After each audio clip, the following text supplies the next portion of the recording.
Apaguemos la luz, que es bueno este sonido.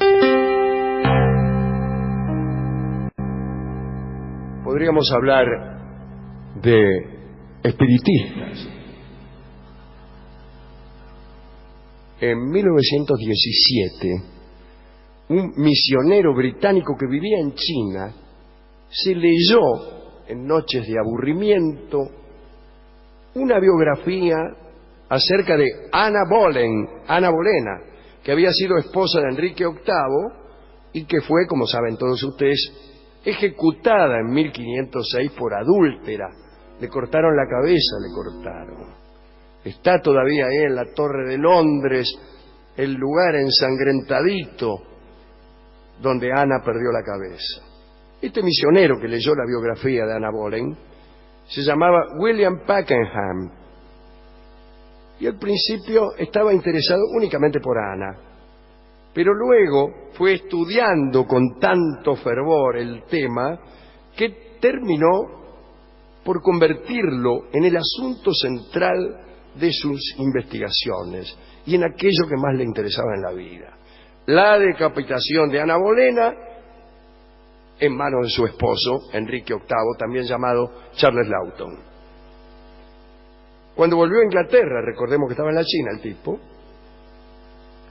se propuso rescatar la reputación histórica de una reina muy mal comprendida y se propuso hacerlo a través del perdón de su esposo. ¿Cómo dirán ustedes?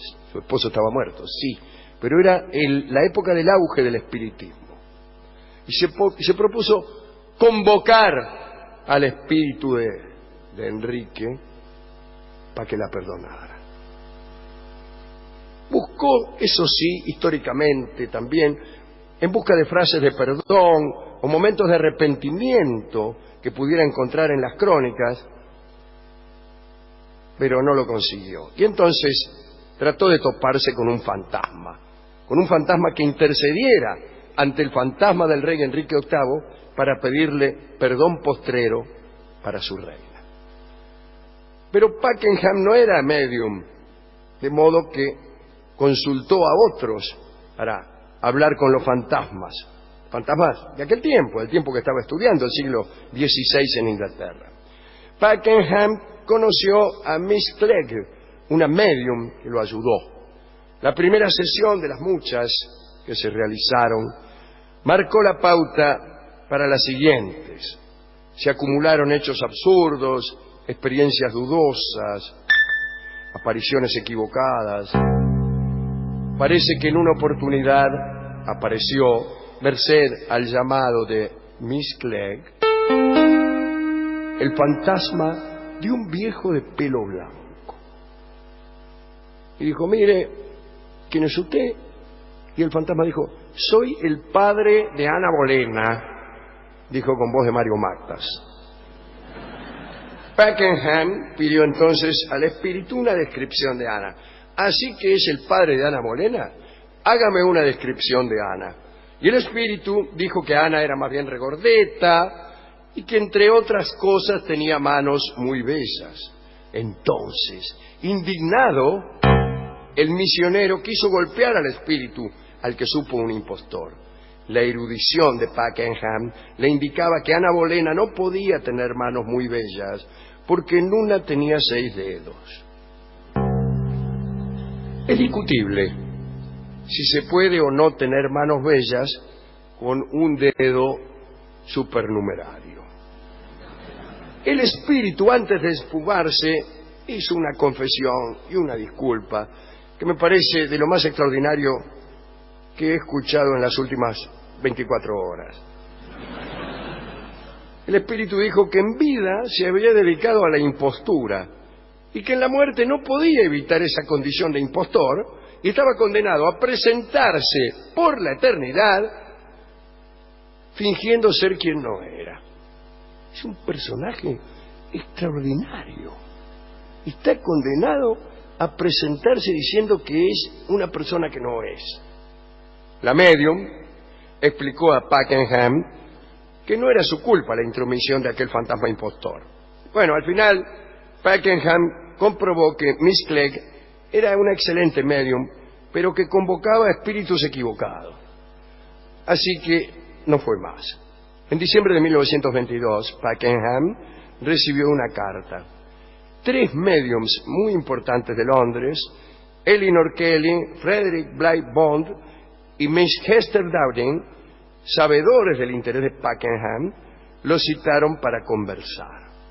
Y le dijeron que a través de ellos iba a poder contactar a los espíritus según el método que los espiritistas llaman escritura automática. Según este método, el medium, en trance, se transformaba en una especie de amanuense, de escribiente del final. Bueno, empezaron una sesión en la casa de Miss Dowding en Chelsea. Y parece que el lápiz de Miss Dowding voló sobre una libreta de apuntes y quedó escrito: estoy aquí, firmado Enrique VIII. La señora continuó escribiendo mientras Kelly y Bond continuaban hablando con el rey, con el espíritu. Empezaron a hacerle preguntas. Primera pregunta al espíritu del rey Enrique VIII. Le preguntaron si sabía que estaba muerto. Y el rey contestó: sí, lo sé, es horrible. Bueno, algunos le dieron el pésame allí. Es curioso que le den a uno el pésame por uno mismo. Lamento mucho su muerte, su majestad. Bueno, gracias. Dijo también el rey: quiero que me digan qué es lo que ha pasado, porque no sé bien, pero básicamente, ¿por qué estoy todavía en un lugar tan oscuro?, dijo el rey. Pakenham creía certificar al leer eso, digo al leer porque eso era lo que escribía la mano servil de la medium, ¿no? Pero Pakenham certificó entonces que Enrique estaba castigado por sus crímenes. El lápiz continuó, y el rey dijo que su hija Isabel, la hija de Ana Bolena, no significaba nada para él. Lo dijo allí, empezó a conversar de cualquier cosa, ¿no? Cuando se le advirtió que esa hija se había convertido en una reina extraordinaria, contestó que no lo podía creer. Bueno, usted sabe que los espíritus suelen andar, como los personajes de los sueños, atrasados de noticias. No saben que uno se ha muerto, no saben que el otro ha sido rey. Los personajes de nuestros sueños también. No saben ni que se han muerto ellos mismos. Y hablan, siguen su vida cotidiana. Y uno está en el sueño ahí, se encuentra con el finado fulano. ¿Qué hago? Le digo, ¿no? Bueno, Pakenham le dijo a Enrique que el derecho divino de los reyes no tendría peso el día del juicio final, así que era conveniente que se arrepintiera de haber mandado a cortar la cabeza de su mujer. Y el rey se enojó.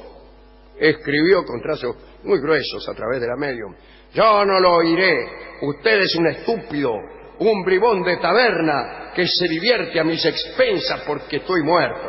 Ajá, te haces el piola porque estoy muerto. De no, otro gallo nos cantara. Me gustaría mucho mandarlo a ejecutar, dijo por ahí. Pakenham explicó a sus compañeros que Ana Bolena había dicho en el cadalso: Dios salve al rey. Y explicó que él, como canónigo, aunque hubieran pasado 400 años, estaba obligado a responder a esa súplica. Le parecía que el hecho de haber dicho Ana Bolena, Dios salve al rey, significaba como un pedido de perdón para el rey. Yo tengo malas noticias para Pakenham. No estaba hablando de Enrique, Ana Bolena, sino de la institución real. Dios salve al rey significa Dios salve a la monarquía inglesa, eso quería decir. Pero no importa, sigamos adelante con esta historia. Pero la comida la tengo acá. Bueno, el caso es que siguieron las sesiones de espiritismo, pero no tenían suerte. Cada vez que hacían contacto con Enrique, el rey, en vez de pedir perdón, de arrepentirse de alguna manera, aparecía insultante, no quería salir de su oscuridad, no reivindicaba la figura de Ana Bolena de modo alguno. Finalmente, después de mucho hinchar, meses después, con gran esfuerzo, en una sesión, se juntaron un montón de tipos de aquella época. Enrique VIII, todas sus reinas, las 6, Wolsey, que era su ministro, Tomás Moro, que también fue su víctima, todos ahí. Entonces, bueno, empezaron los espiritistas, ya no con un lápiz, sino con varios, y copiaban voces del más allá. Y se le dijo a Pakenham, le dijeron los 3 medios, que Enrique VIII quería hacer públicos sus arrepentimientos frente a sus esposas, sus funcionarios, pero que eso le iba a costar un dinero. Pakenham abrazó emocionado a los medios y, seguro de haber cerrado un hecho funesto de la historia, bendijo a todos los espíritus presentes, otorgó a Enrique como canónigo el perdón y más tarde pagó muy contento la ayuda que le habían brindado los espiritistas, sabedor de que ese dinero era poca cosa al lado de la resolución póstuma de aquel problema histórico. Bueno, se gastó bien la plata,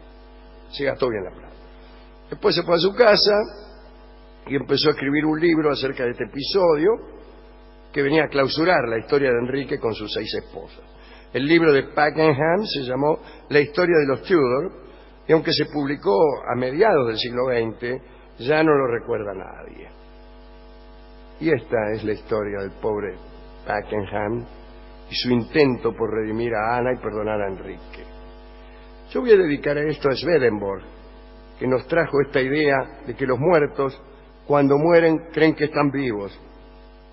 Swedenborg, ustedes saben, visitó el cielo. Fue abordado en Londres por Dios mismo.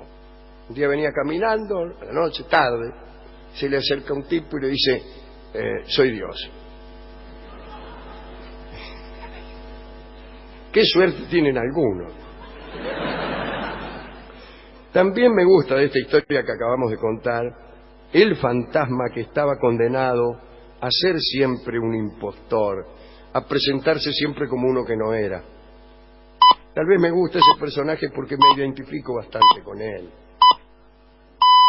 Y, a la mejor de todas, la medium que de verdad tenía poderes, pero convocaba espíritus que nada tenían que ver con la historia. Estaba hablando con Enrique VIII y se presentaba el mariscal Rommel, que en ese entonces ni siquiera estaba muerto.